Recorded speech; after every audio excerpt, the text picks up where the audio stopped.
Hi, my name is Shay Stanford, and today I want to talk to you guys about the art of closing. So often we'll build all this conversation up and go back and forth and back and forth, and then it kind of just hangs there, right? They don't actually buy a challenge pack. They don't do anything. And so that's because we've not actually closed the deal. It's like building everything up and then leaving the door wide open for the sale to just leave. So I'm going to share with you two tips today, two different styles of closing. One's going to be face-to-face and a little bit of a harder close, and then one's going to be a soft close that you will probably use more or less online with Facebook. Okay, so how do you know if you've earned the right to close?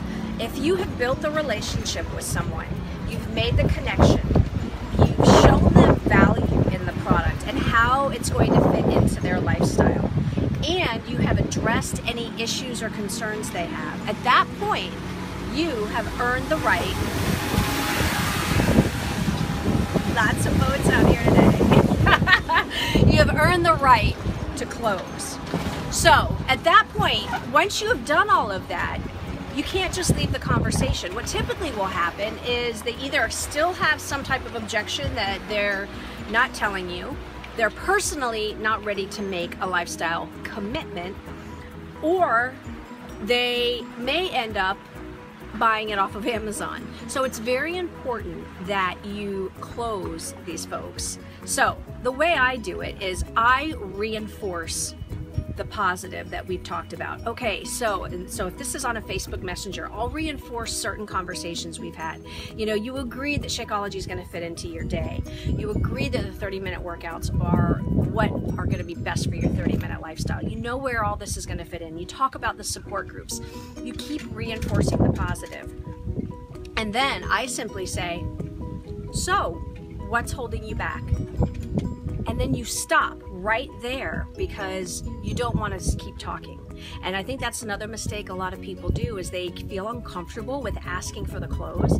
So they put in all this extra mumbo jumbo in there just to fill the silence. Stop talking. Once you've closed and asked the question, stop. So if it's on Facebook Messenger, don't write anything else, just leave it. And if it's in person, stop talking. So I'm going to show you an example of a face-to-face close, and you'll see Neil and my mom. Neil is reinforcing the positive, right? So you're getting your customer to say yes and engage and reinforcing the yes, so that at the end when you give a close, they're already now accustomed to saying yes, and his close, you'll see, is a little bit harder than mine. Mine's what's holding you back. His is more like going right in for it. So here's an example of theirs. Okay, so you're totally on board with the fact that you know you need a lifestyle change, right? Yes. Okay. We've discussed and you understand where Shakeology is going to fit into your monthly budget, right? Well, I think so. Good, good. You're a busy mom of 25 kids. Damn, that's hard. But you understand and you can find 30 minutes a day to fit that program, to get your workout in, right? And you're super excited about the support group that you're going to be part of. Yes, that I am excited about. Awesome. So, what flavor do you want? Greenberry, chocolate, or tropical vegan? Vanilla. We've got that too. Okay, so a little comical, we're having fun with this, but you get the idea. Did you see how he was reinforcing her objections and the solutions, getting her to commit to saying yes, and then he said, okay, what flavor do you want? Very direct, very clear, getting her to commit right then and there. So, whatever way works for you, and either one of those ways, those are both examples, but find what works for you. But what I would stress to you guys is don't do all this work, don't put in all this effort, answer all these objections and build value and connect, and then don't close because you'll leave it wide open on the table. And one last thing, from a business aspect, you need a timeline, right? You've got their name on a piece of paper, you're working towards Success Club, you've got a challenge group starting up, and if they're truly not ready and they say, you know what, I'm just not ready yet, or whatever it is, great.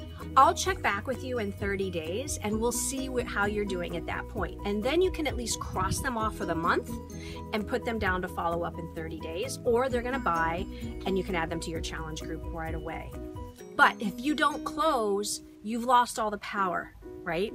So at least it tells you whether you're moving on for temporarily or they're gonna buy. And so that also helps you manage your time and manage your customers when you close. Hope that helps. Have a great Sunday, everyone.